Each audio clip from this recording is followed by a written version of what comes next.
Hello everyone, this is Vaishnavi. उम्मीद करती हूँ आप सब अच्छे होंगे। तो आज हम बात करने वाले हैं आईपीओ के बारे में। आखिरकार आईपीओ होता क्या है?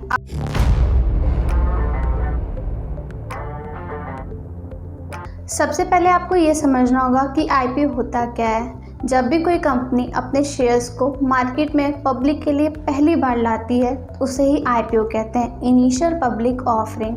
आसान भाषा में समझे तो देश में कई ऐसी प्राइवेट कंपनियां हैं जो काम कर रही हैं। इनमें से कई कंपनियां परिवार और कुछ शेयर होल्डर द्वारा आपस में चलाई जाती हैं।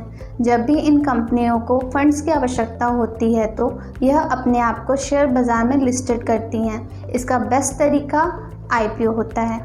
आईपीओ के थ्रू कंपनियां स्टॉक मार्केट में शेयर्स के बदले पब्लिक से फंड रेज करती हैं, और जब एक कंपनी अपने कुछ शेयर्स एक फिक्स्ड अमाउंट पर निकालती है तो पब्लिक उस पर बेट लगाती है, जिसके एक्सचेंज में कंपनियां पब्लिक को कुछ % का ओनरशिप ऑफर करती हैं। शेयर मार्केट में लिस्ट होने के लिए प्राइवेट कंपनियां जो आईपीओ लेती हैं, असल में वो बड़े क्वांटिटी में आम लोगों, निवेशकों और अन्य को कंपनीज के शेयर अलॉट करती हैं। आसान भाषा में समझे तो अब उस कंपनी का मालिक सिर्फ उसे चलाने वाला परिवार और शेयर होल्डर नहीं होते, बल्कि वो सब होते हैं जिन्हें आईपीओ अलॉट होते हैं। आईपीओ में जो शेयर्स अलॉट होते हैं वो यूजुअली बीएसई या एनएसई जैसे स्टॉक एक्सचेंज पर लिस्टेड होते हैं, जहां लोग इसे आसानी से खरीद और बेच सकते हैं। अब समझते हैं आईपीओ लाया कैसे जाता है। अगर कोई कंपनी आईपीओ लाने का फैसला लेती है तो उसे मार्केट रेगुलेटर बॉडी यानी कि सेबी के नियमों का पालन करना होता है। इन सब पर खड़े उतरने के लिए कंपनी एक मर्चेंट बैंकर नियुक्त करती है।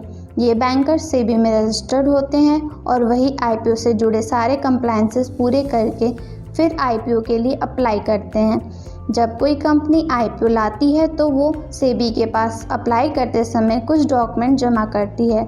इसे लोग ड्राफ्ट रेट हायरिंग प्रॉस्पेक्ट के नाम से भी जानते हैं। किसी भी कंपनी के आईपीओ का DRHP उस कंपनी के फाइनेंशियल कंडीशन और वर्किंग एनवायरनमेंट को दर्शाता है। सेबी इन सब का असेसमेंट करती है और जब उसे सब सही लगता है तब कंपनी को आईपीओ लाने की अनुमति देती है। सेबी से आईपीओ लाने की परमिशन मिलने के बाद कंपनी अपने शेयरों के लिए बोलियां मंगवाती हैं। इसमें डिफरेंट टाइप के निवेशकों जैसे रिटेल, इंस्टीट्यूशनल के लिए अलग अलग शेयर रिजर्व रखे जाते हैं। यूजुअली किसी कंपनी का आईपीओ 3 दिन के लिए खुलता है।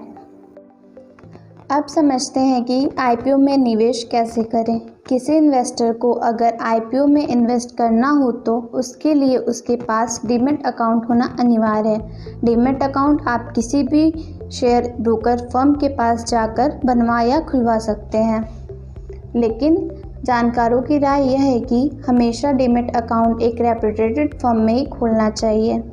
अब लोगों को शेयर अलॉटमेंट पेपर फॉर्म में नहीं बल्कि डीमैट फॉर्म में होता है, इसलिए आईपीओ में इन्वेस्ट करने के लिए डीमैट अकाउंट का होना अनिवार्य है, बिकॉज डीमैट अकाउंट में ही आपके शेयर अलॉट होते हैं। ये वीडियो आपको हेल्पफुल लगी हो तो वीडियो को लाइक, शेयर, सब्सक्राइब करना ना भूलें। ऐसे ही नॉलेजेबल वीडियोस के लिए हमारे चैनल को सब्सक्राइब करके बेल आइकन को प्रेस जरूर करिएगा।